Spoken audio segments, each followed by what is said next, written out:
Tonight, Team Trump's security breach laid bare for the world to see. The now infamous group chat detailing military strikes overseas is published in full, prompting fury, denials and attacks.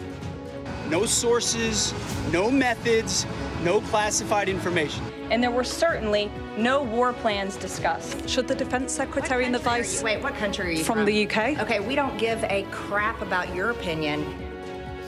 Team Trump and MAGA loyalists maintain nothing top secret has emerged. Does that stack up? We'll have analysis live from Washington. Also tonight, Zelensky in Paris as President Macron says a European peacekeeping force in Ukraine could respond if attacked by Russia.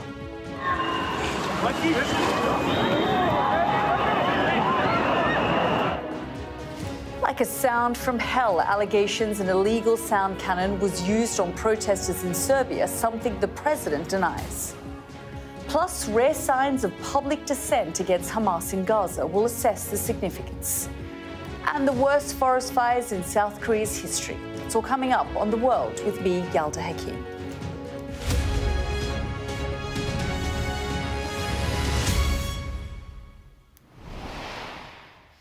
Good evening. According to a recent biopic of Donald Trump, the US president lives by 3 rules. Attack, attack, attack. Admit nothing, deny everything, and always claim victory. Tonight, those rules seem to be shaping the media strategy of the entire US administration as it tries to limit the fallout from a security breach that's the talk of Washington and, frankly, the entire world. A reminder, this is the breach that saw a prominent journalist added to a social media group chat giving details of a military strike in Yemen targeting Houthi rebels. After The Atlantic ran the story, some Trump officials denied its authenticity and the suggestion that classified information was contained. Today, The Atlantic magazine published the entire chat, and despite denials that military plans were discussed, it looks exactly like that. The Defense Secretary breaks down the exact timings of the strikes and the weapons used with talk of F-18s and sea-based Tomahawks. It didn't look good. When asked about it today, Pete Hegseth deployed Trump's first rule, attack.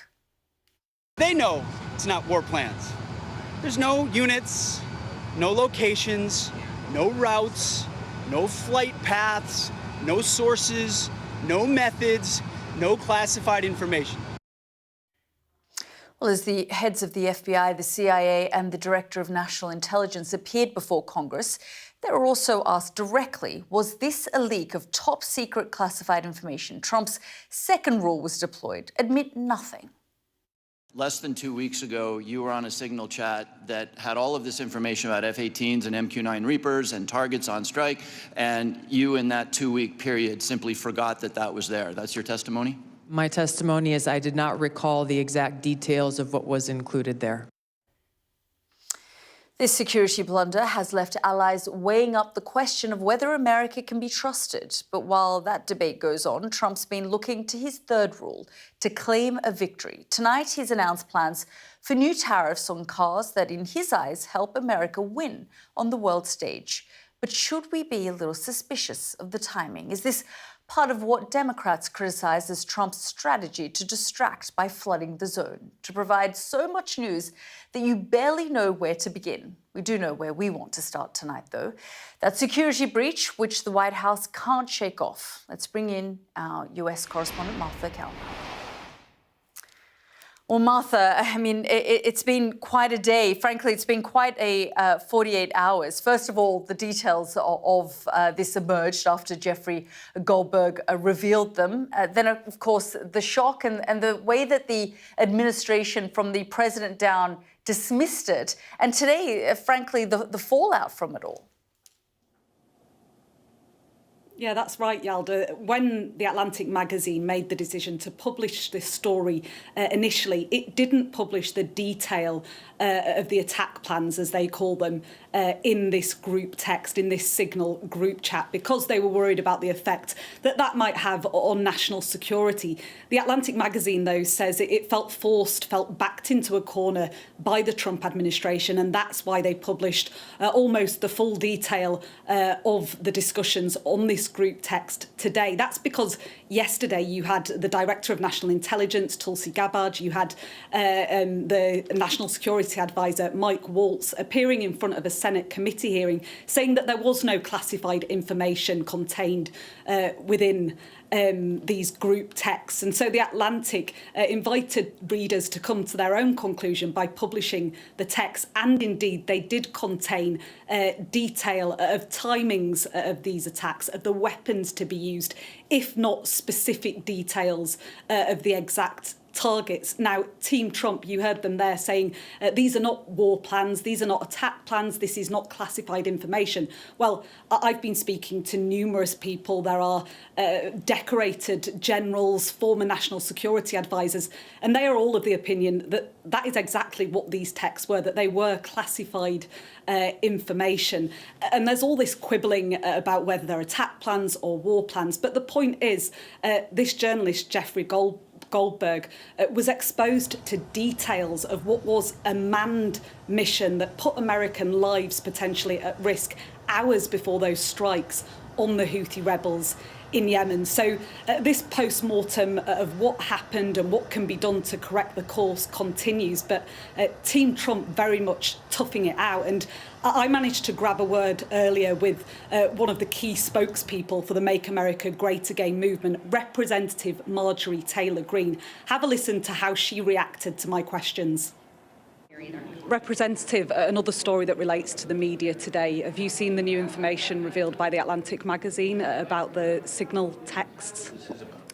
We're talking about NPR and PBS, not The Atlantic. But do you believe that this was classified information that was shared on that No, group? the administration has said it is not classified information. I think this is a continuance of someone like you to try to push an issue that isn't even relevant, and I think that we're carrying on. Thank you. Detail of timings and weapons, is that not classified information? Yes.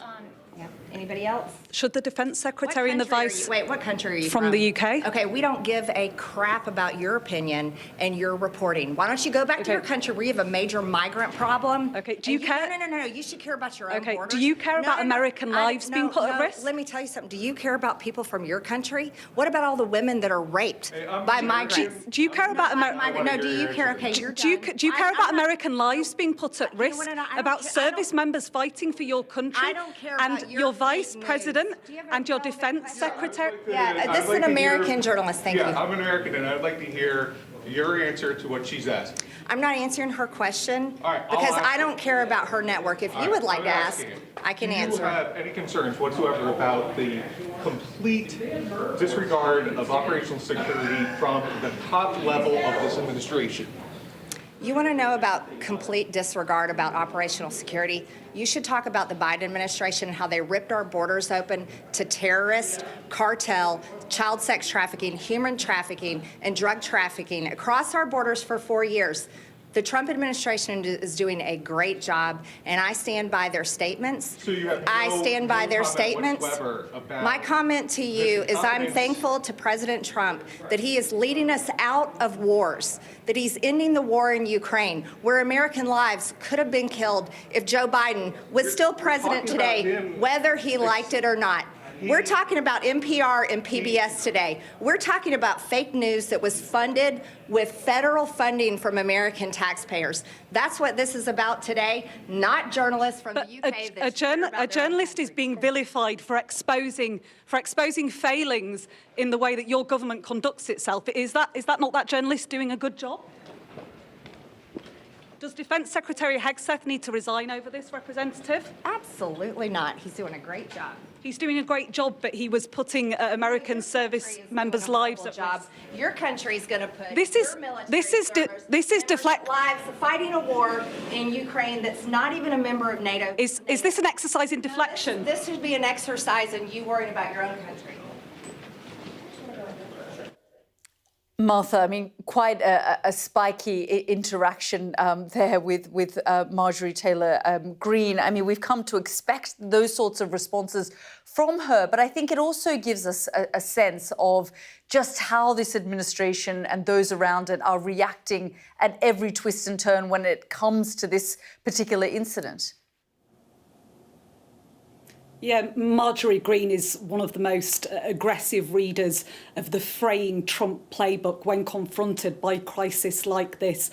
It is a strategy of discredit, distract, deny, and she is an absolute master at it. You heard her there reacting to those questions about whether this was classified information or not. First of all, talking about the Biden administration, then talking about America's border problem, and then in a remarkable act of contortion, focusing on the UK and problems that perhaps the UK in her mind is facing. So this is not just something that Marjorie Taylor Greene is saying. This is, what Team Trump is doing as a whole when they're reacting to this fiasco that's unfolding. They're casting the villain of this piece as the journalist at the centre of it, Jeffrey Goldberg, who is the editor of The Atlantic magazine, who was inadvertently invited into this group chat. You have Donald Trump calling him a sleazebag, Michael Waltz, the national security advisor, equating him to a journalist trying to make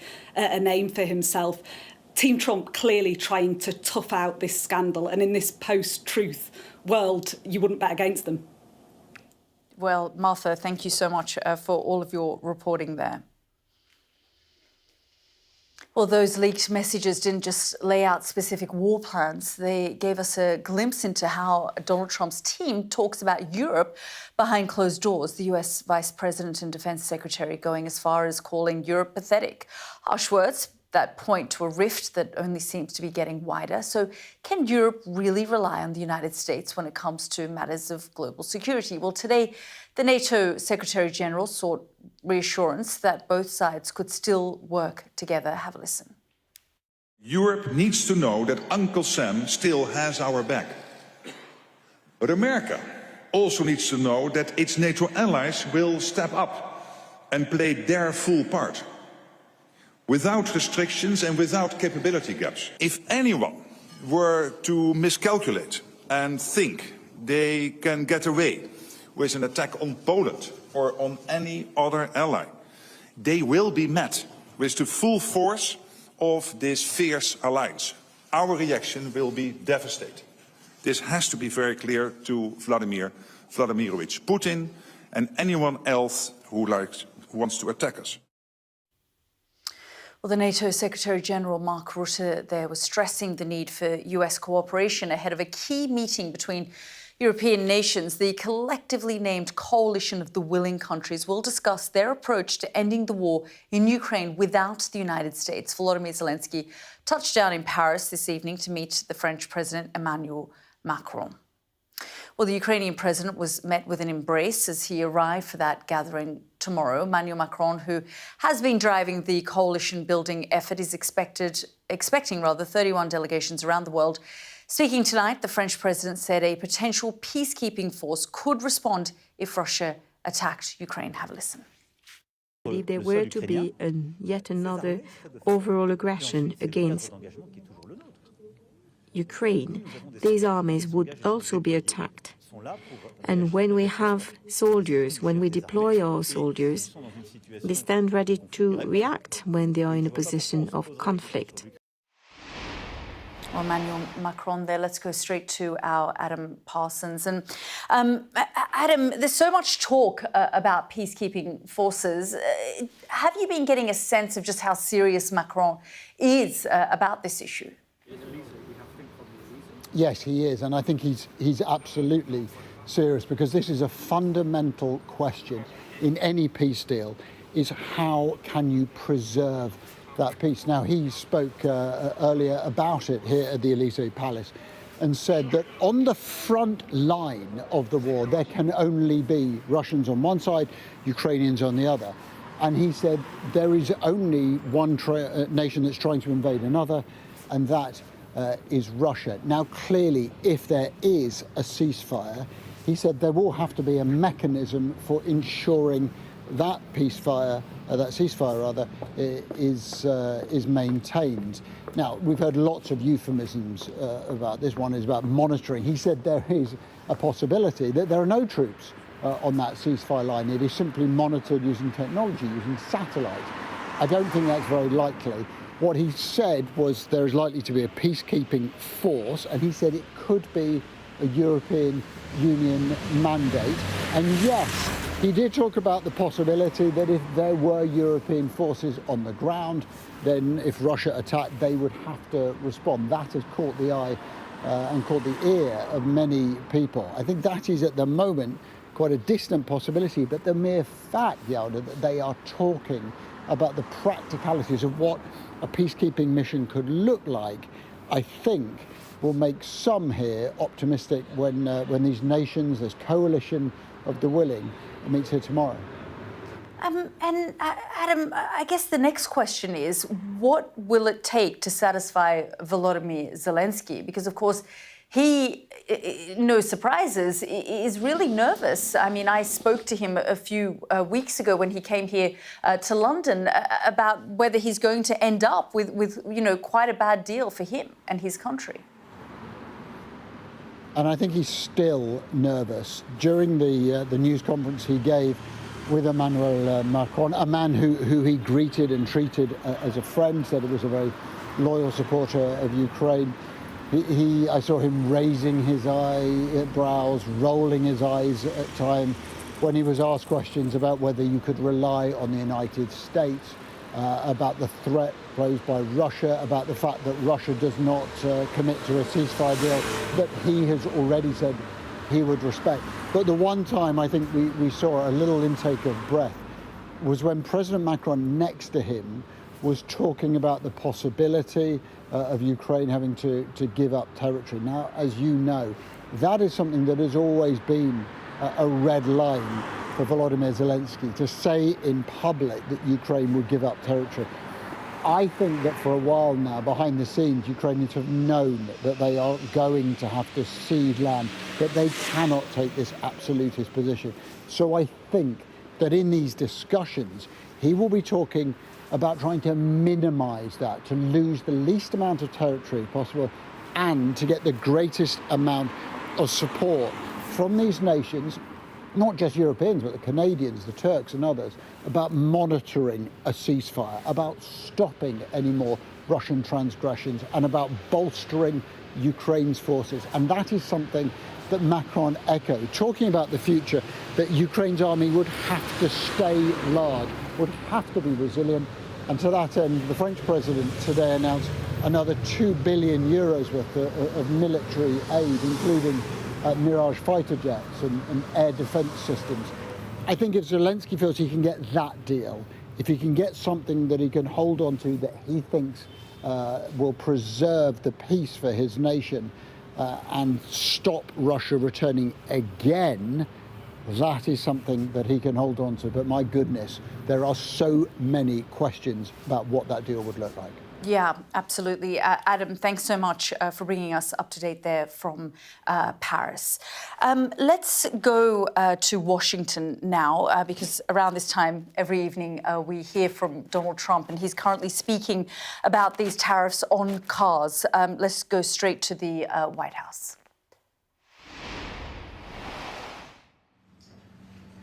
Thank you very much. It's an honor to be with you today. We just celebrated Women's Day at the White House. It was fantastic, attended by a lot of great women, All women are great. So this is the beginning of Liberation Day in America. We're going to take back just some of the money that has been taken from us by people sitting behind this desk or another desk that's not quite as nice, but they have their choice of 7, as you know. And we're going to charge countries for doing business in our country and taking our jobs, taking our wealth, taking a lot of things that they've been taking over the years. They've taken so much out of our country, friend and foe, and frankly, friend has been oftentimes much worse than foe. And this is very modest. And what we're going to be doing is a 25% tariff on all cars that are not made in the United States. If they're made in the United States, there's absolutely no tariff. We start off with a 2.5% base, which is what we were at, and we go to 25%. And basically, as you know, and as you've been seeing, not reporting as accurately as it should be reported because it's a massive story. Business is coming back to the United States so that they don't have to pay tariffs. And I think also because of November 5th, the election, they're very happy. AI is coming back to levels that nobody's ever seen before. It's a new, sort of a new business, I guess, when you think about it. But it's plants are going up all over the United States, and many of them have already been started. We're getting early electricity taken care of. We're getting permits very quickly for them, and we're going to make their life very happy. They're coming in with tens of billions of dollars. Individual plants will cost 10, 15, even $20 billion. We're going to let them build electricity generating plants along with their plant, and they can't even believe it. And we're going to get them very quick permits, as I've done always. I did that in Louisiana with 2 LNG plants. I got them one permit in 1 day after waiting 14 years, and the other one in 1 week after waiting for 12 years. But this is very exciting to me. This is the automobile industry, and this will continue to spur growth like you haven't seen. Before I was elected, we were losing all of our plants. They were being built in Mexico and Canada and other places. Now those plants largely have stopped, and they're moving them to our country. In Indiana, the great state of Indiana, I love Indiana. Honda is building one of the biggest plants anywhere, and they've just started. They wouldn't have done it without this. In all cases, they wouldn't have done it without what we're doing. So we'll effectively be charging a 25% tariff. But if you build your car in the United States, there is no tariff. And what that means is a lot of foreign car companies, a lot of companies are going to be in great shape because they've already built their plant. But their plants are underutilized, so they'll be able to expand them inexpensively and quickly. But others will come into our country and build, and they're already looking for sites. They're looking for mostly sites. They don't want to take the old buildings that are empty and falling down. They want to build new, and there's tremendous action. There is likewise for other companies and countries like the chip-making process. Your chip bill was a disaster done by Biden. All he does is give tremendous amounts of billions of dollars to chip companies that will do nothing with the money. They're not going to use the money here. They're going to just keep it. They have plenty of money.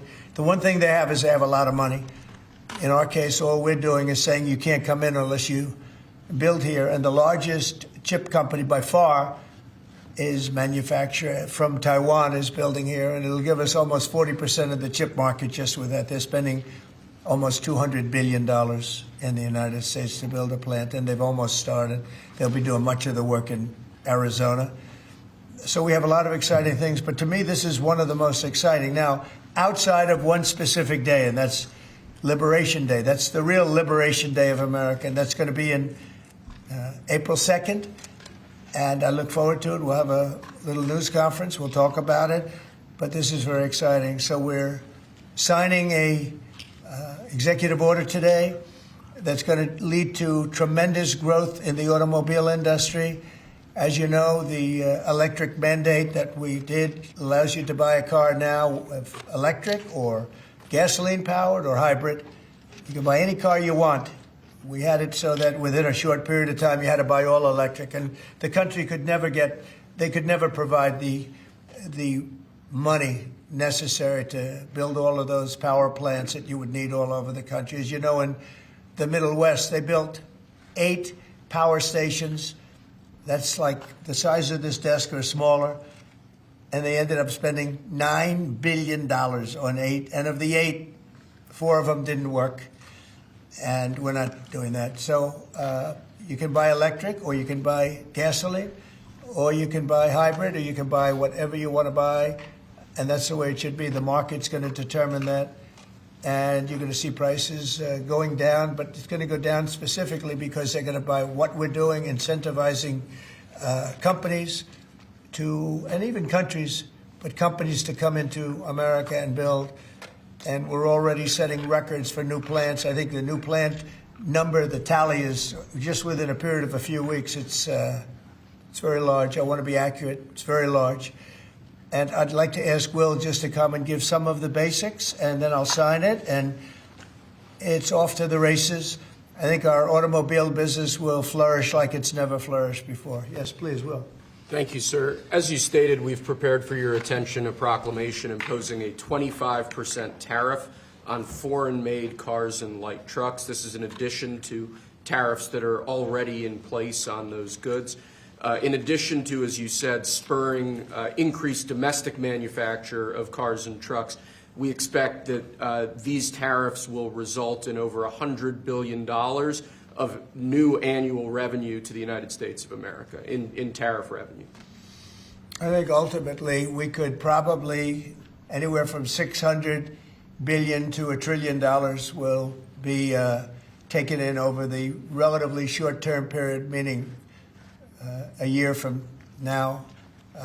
But starting right away. I think we'll go from 600 to $1 trillion within 2 years. And I think we'll be right from the beginning, we're going to be at a very high number, right from the beginning. And right from the beginning, you're going to have a lot of construction jobs, but you're also going to have a lot of automobile jobs. So this is very exciting. But it's also exciting because of what's happening with other aspects. We're going to be doing tariffs on pharmaceuticals in order to bring our pharmaceutical industry back. We don't make anything here in terms of drugs, medical drugs, different types of drugs that you need, medicines. It's in other countries, largely made in China, a lot of it made in Ireland. Ireland was very smart. We love Ireland. But we're going to have that. We're going to have lumber. We're going to free up some of our land. And you'll be able to meet a lot of other standards like fire cuts. If Los Angeles had fire cuts, which they didn't have, that's a gap of half a football field between areas. You wouldn't have had the fires. They would have been contained. But you have fire cuts. And by the way, you sell that wood for a lot of money, a lot of profit is made from that. But we're going to be doing lumber. We're freeing up our land so that we don't have to use outside sources of lumber. Energy, we're doing fantastically well at. You know, the energy prices have been coming down rapidly as we increase supply, and we've already done that. Chris and Doug are doing a fantastic job in that. That's Department of Energy and Department of Interior. And they're working together hand in hand because Interior has the land and Energy has the ability to do the drilling and do what they have to do. Our coal areas are going to be opened up for clean, beautiful coal. Germany's opening up many coal plants now. You know, they tried the wind and it didn't work. They almost went out of business. They almost went bankrupt. They tried wind, which is a disaster because it's too expensive and it doesn't look good, kills all the birds, a lot of problems. But Germany is now building a lot of coal plants. China is building one a week. Think of that. And they're using coal, which is very powerful. Coal is a very powerful energy. And we're opening up our coal mines again, and we're going to do, I call it beautiful, clean coal. The technology is so good now that coal can give you tremendous power at the same time. It can be very clean. But we're also obviously doing oil and gas and various other things. You can do pretty much whatever you want. We don't like the wind because we think it ruins the landscapes, the plains, ruins them. And it's got a lot of problems. It's also by far the most expensive energy. It looks horrible in the oceans. It's dangerous in the oceans in terms of navigation. And if you look at what's happening with whales, you know, in one area, they lost 2 whales, like in 20 years, washed ashore. And this year they had 17 wash ashore. So there's something happened out there. There's something driving the whales a little bit loco, but they lost 2 in 20 years. And now they lost 17 in a short period of time. So it's something wrong out there. So this is very exciting. This is going to lead to the construction of a lot of plants, in this case, auto plants. And you're going to see numbers like you haven't seen, both in terms of employment. It takes a little while. You're going to have great construction numbers initially, and then ultimately you're going to have a lot of people making a lot of cars. And one other thing, we have the Speaker of the House with us, who's doing a fantastic job. And where's Mike? And we're trying to get approved. Mike, thank you very much for being here. We're trying to get approved, if we can. If you borrow money to buy a car, you're allowed to deduct interest payments for purposes of income tax, but only if the car is made in America. So if the car is made in America, you get a loan, you can deduct the interest. That's a big saving. A lot of people in that part of the world, in terms of buying cars, a lot of them don't think in terms of deductions. People that think in terms of deductions are very wealthy people, but people are going to start understanding what a good deduction is all about. So when you get a loan to buy a car, and I think it's going to pay for itself. I don't think there's any cost. I think you're going to have so many cars built, but you're only going to get that deduction of interest if the car is made in the United States of America. So I'm going to sign this, and Mike, I hope you can get that, because I think it's going to be amazing in terms of the number of cars that are going to be made because of it. And I want to thank Howard Lutnick, our fabulous commerce chairman. That's what he is. He's a chairman. He's a very successful guy, a great guy. And we have a big day, Howard, coming up next week. It's going to be good. That's Liberation Day. That's going to be on the 2nd, and that's going to be reciprocal. And I think people will be impressed. We're going to be very fair. We're going to be very nice, actually.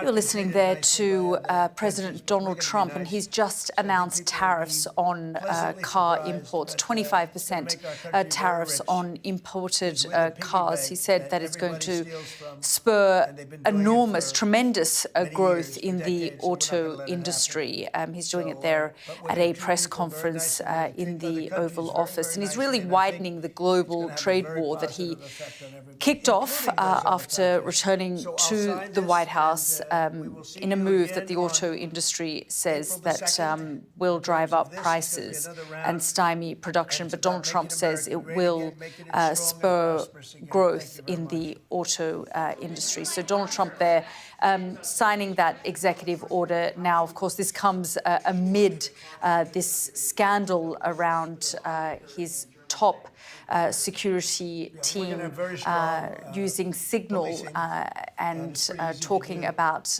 classified information, a group that was then accidentally, a journalist was included, Jeffrey Goldberg. So no doubt he's going to be asked questions about this as well at this press conference. But that was Donald Trump announcing 25% tariffs on imported cars, and we'll be monitoring that press conference in case Donald Trump is asked any questions about that security breach that has taken place. We are following that story very closely.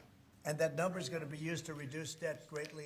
Now, I just want to turn to Gaza, and amid the vast scenes of devastation, a new picture is emerging. For the last 2 days, anti-war protests have been taking place. Amid them, dissenting voices chanting against Hamas in a rare display of public anger against the militant group. Have a listen.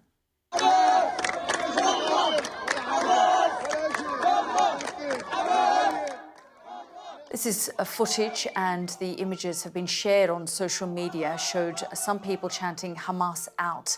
Other people had banners that simply said "Stop the war," while protesters marched down a street surrounded by buildings damaged in the conflict. Meanwhile, just 3 weeks ago, Palestinian filmmakers Basil Adra and Hamdan Bilal were on the red carpet in Hollywood. Their film No Other Land was awarded an Oscar for Best Documentary, made alongside their Israeli friend Yuval. The documentary portrays the Israeli occupation of the West Bank and the illegal takeover of land around Basil's home. But since returning home, things have gotten worse. He had to watch while his co-director Hamdan was beaten up by Israeli settlers, then led away by the Israeli military and detained. Basil says around 24 settlers, some masked, some carrying guns, attacked the Palestinian village of Susia. The IDF, however, say they had intervened after reports of people hurling rocks. Hamdan has since been released. Well, Basil Adra joins me now. Thank you so much, Basil, for joining us on the programme. Some details are starting to emerge, but just tell us a little bit about what actually happened. Thank you for having me. What happened actually on Monday at 6 p.m., a group of masked settlers mostly and settlers with rifles, together with Israeli police, invade the village of Susia in Masafer Yatta. The settlers start immediately throwing stones at one of the homes while standing on the door, trying to steal flocks of sheep from inside the sheep shelter of that family and destroying the vehicle that was stopping for in front of the home, and some settlers stabbed with knives the water tank of the family, while the other settlers are throwing rocks at us. I arrived there a few moments after I got a call from a friend to the village to document what's happening. The police were there. We begged them to intervene to stop settlers from attacking the home and attacking us, to throwing rocks. Shortly, a jeep of Israeli occupation forces arrived, soldiers, who start immediately pointing their guns at us and putting it like directly to us, threatening to shoot. While settlers kept to throw rocks and stones, it was very scary. And we were very afraid for our lives. We start to run to different directions, women, children, men, including myself, and everybody. Hamdan went back to his home, which is 50 meters away from his neighbor that was subject to attack, to protect his three kids and his wife. Inside the home, he locked the door and stood behind his door to prevent any settlers to enter inside his house. One of the settlers who recognized and few months ago threatened Hamdan to rape him, actually, came with two soldiers and to start to beat Hamdan aggressively in front of his home. Hamdan Yeah, was I mean, shouting for I'm just reading some of the details from his wife, who said that she was terrified and she was screaming as he was being beaten. And just help us understand, because the news that we got was that he was suddenly detained, he disappeared. Just talk us through that, because he was then arrested and taken away. Yeah, he was beaten up for 15 to 20 minutes in front of his house by two soldiers and one settler. And then he was abducted by these soldiers who refused to let the Palestinian medical service to help Hamdan while he was bleeding from his head and from his mouth. They abducted him in one of the military bases. Hamdan said he was tortured for all the night by soldiers who were mentioning the Oscar and his name, and mostly speaks in Hebrew, kicking him and forcing him to sit in certain way that hurt his body and his legs. And they refused to give him water to drink while they were detaining him for almost 20 hours. We, as his friends and his family, was very concerned for his life. They refused to give any information, and we saw the blood in front of his home, and we didn't know anything about his situation while he's detained by the Israeli occupation forces in one of the military bases. He couldn't know where he was even located because he was blindfolded and handcuffed with another two Palestinians and tortured all the night. In the morning, he was brought to the police station. Yeah, he was I brought was to just police station and Go yeah, ahead. he was brought to a police station and interrogated for false accusations that he attacked the settler that actually arrived at his house and attacked him together with two Israeli soldiers. And later he was released by paying a bill. And after that, he was only taken to a Palestinian hospital in the city of Hebron for a few hours to be treated by doctors. So where is he now? Is he safely back at home with his family? And has there been any explanation as to why he was detained, other than they believed that he attacked this settler?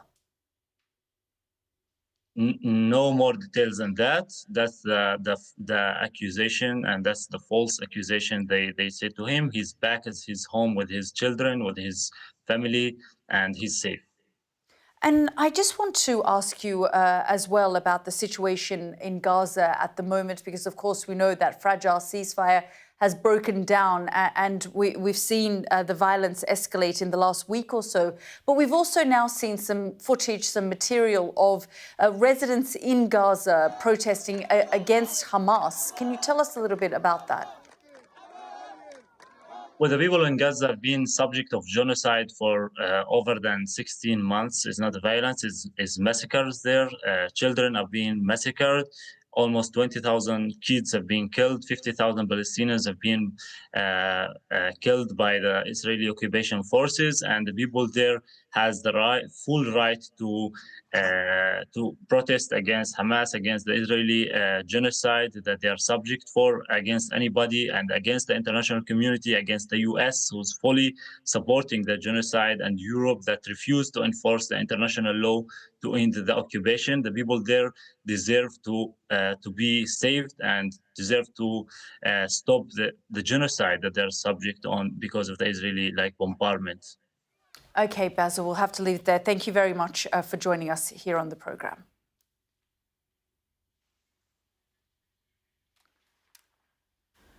Okay, Sudan's military says it has retaken the international airport in the capital Khartoum after nearly 2 years of fighting against a paramilitary group. The military says its Chief General Abdel Fattah Burhan landed at the airport on Wednesday and inspected forces there. The development brings the military a step closer to declaring the capital fully liberated as it continues its advance towards key locations. Last week, troops retook the Republican Palace, which had been a stronghold of the rival Rapid Support Forces during the war that began in April 2023. Now to South Korea. At least 24 people have been killed in the country's worst ever forest fires. 10,000 firefighters have been deployed to try to control the fires, which have destroyed hundreds of buildings, including part of an ancient Buddhist temple. Our Asia correspondent Ann Smith has this report. Imagine if this was your only way out. A race against the encroaching blaze. In southeastern Korea, strong winds whipped the flames. A localized crisis, now a national emergency. Efforts to control it, terrifying. Vast swathes of forest here were easy tinder after a winter that's been abnormally dry. A monumental effort is now underway to contain it. But this region is rural and in some parts hard to reach. At least 4 emergency workers became trapped and perished. And then in the afternoon hours, a helicopter deployed to fight the fire crashed, killing the pilot aboard. A grim reminder of just how perilous things remain. Kim Sung-hoon took this video as he fled his university halls, an experience he described as shocking. At first, my friends were all dumbfounded because it's the first time we've seen such a big fire. It seemed like everyone was scared out of their skin. Of course, I was scared, but I mean, what's happened has already happened. So my main focus was on getting out of there. The damage wrought is already catastrophic. An ancient Buddhist temple stood on this site since the 7th century. It took just hours to destroy. The country's acting president said these could be the worst fires in Korea's history, and the response must match up. The government prioritises wildfire suppression above all else and will mobilise all available personnel and equipment to break the chain of wildfire spread. Furthermore, to ensure the swift recovery of those affected by the fires, we'll spare no effort in providing emergency relief as well as financial support. Tens of thousands have been evacuated. Many may not have homes to return to.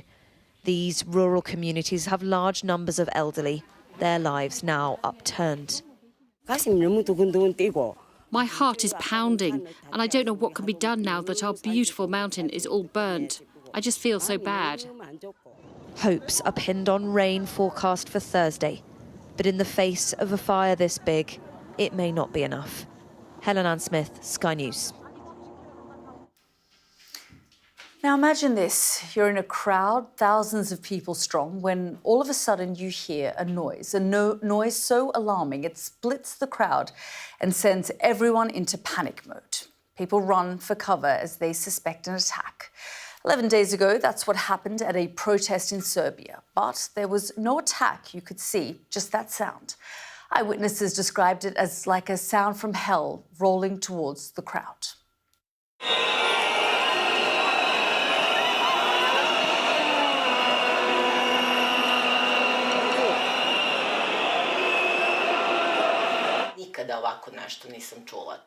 I've never heard anything like this. It was a sound like a whiz, like an invisible rolling ball that was moving towards us. It lasted for 2 to 3 seconds. People fell over each other. I've never heard anything like that. There was a sound like a jet flew past, like some kind of wind. Then the panic started. People started fleeing in a stampede. One young man next to me broke his leg.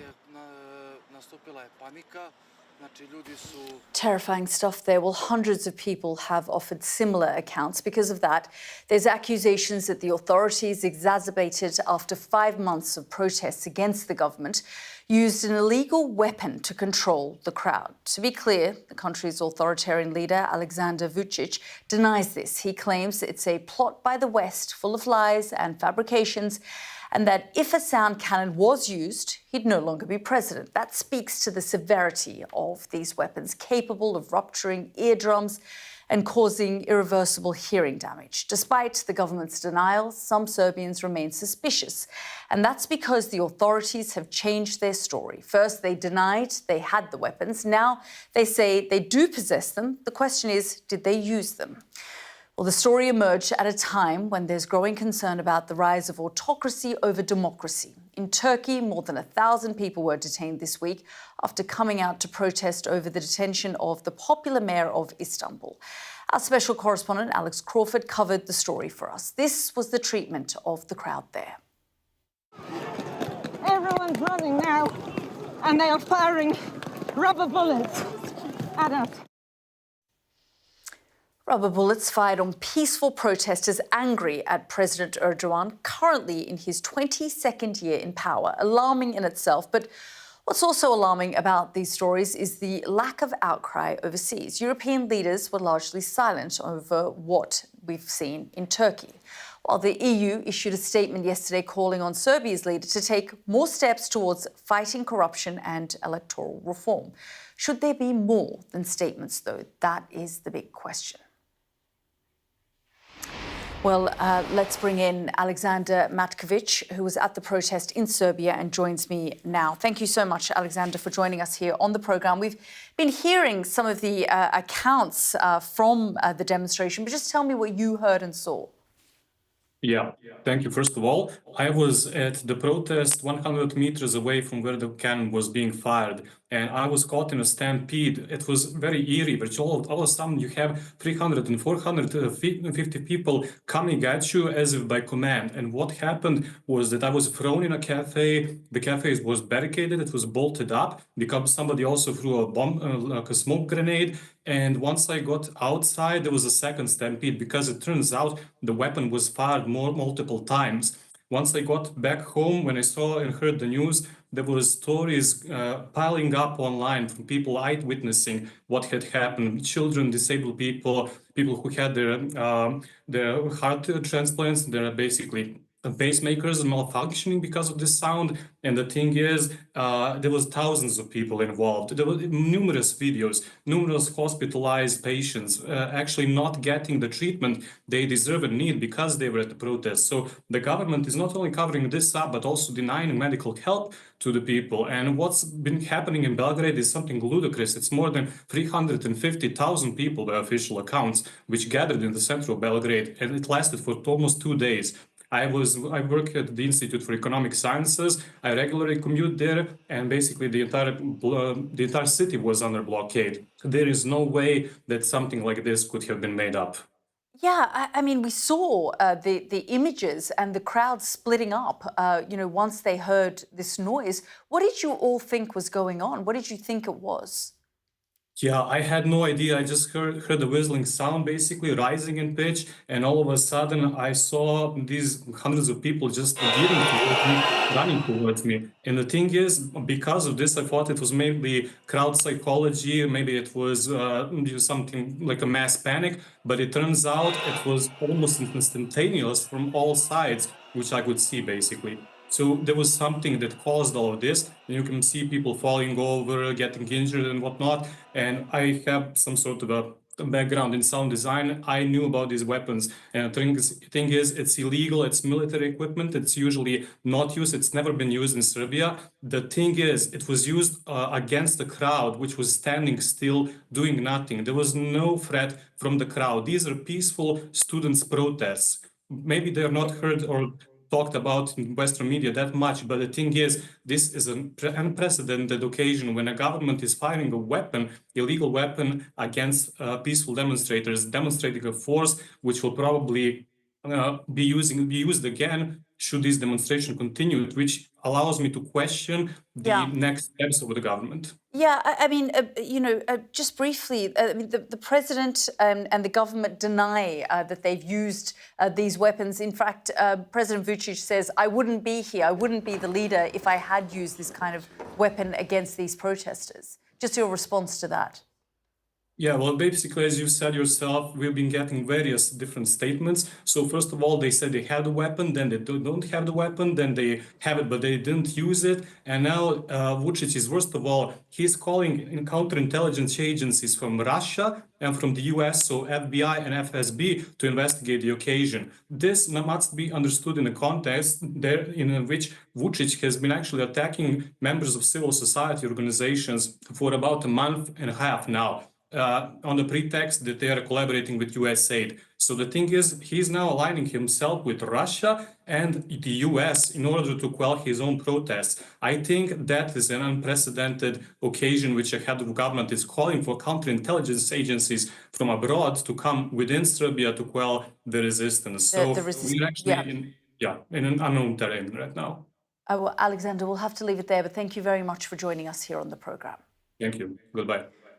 Let's bring in Kurt Bassano, who's co-founder and senior associate of the Democratization Policy Council. Thank you so much, Kurt, for joining us here on the programme. I just want to get your reaction to everything that we have been seeing and hearing, not just accusations on the government of the use of this weapon, but what these protesters have also been saying they're experiencing and the pushback from the government denying this.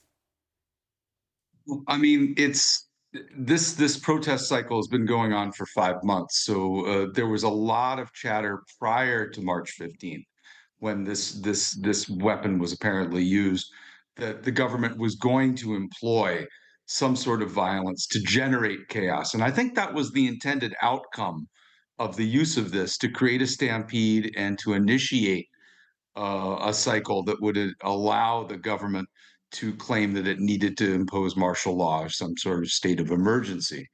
So the discipline of that crowd was remarkable, given the fear that they evidently had. I think the government's been hoping this would burn out. Its effort to bring in the Russians and the Trump administration's security services to investigate this, I think, is an effort trying to get these two on side to back him up. That hasn't yet happened with the U.S. administration, whereas the Russian government has always been behind him and supported his accusation that this is a so-called color revolution. Kurt, just a little bit more about what's happening on the ground, because this has been going on for some months now. Just help our audiences understand the background around this, because there hasn't been a huge amount of coverage on this outside of Serbia. This began with the collapse of a railway station canopy in the northern city of Novi Sad on November 1st. And as a result of government statements about that, because it had just recently been renovated, it became evident that the contracting around that was obviously substandard, and there started to be protests at the university. And it began a protest cycle among universities, because immediately there was a government-sponsored crackdown against that. As with the sound cannon story, the stories kept changing from the official version kept changing. And what's happened over the past 5 months that culminated in that March 15th protest is a crisscrossing of Serbia with the student-led protest movement, 15 minutes of silence for the 15 victims, but also a list of demands for government accountability, justice, and a depoliticization of the public service. The government has brushed that off.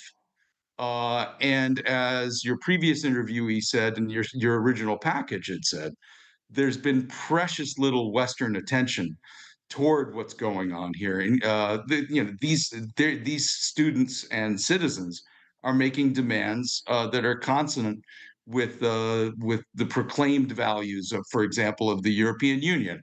But the European Union has been studiously silent toward these protests. Yeah, and I guess, news that President Vucic has been meeting with European leaders behind the scenes and having conversations would have no doubt angered many of these protesters. I'm sorry, I've got about 30 seconds left if you wanted to speak to that. No, and I think that the students have every right to feel let down. Yes, the tones changed marginally yesterday, but the attacks on the media freedom and lack of progress on corruption have been long-standing for more than a decade in Serbia. So since I'm not convinced that the policy is going to change and pressure is going to mount on Vucic from Brussels. Well, Kurt, we'll have to leave it there, but thank you so much for joining us here on the programme. Thank you for having me. Okay, and before we go on this week's The World podcast with Richard Engel and I, we spoke about the protests in Turkey. Both of us have covered both the uprisings and crackdowns in the country for more than a decade. So when I saw the news coming out of Turkey last week, I thought it felt very familiar. You can listen to the podcast, just scan the QR code on your screen. Well, that's it from me and the team here tonight. The news at 10 is next with Anna. Good night for now.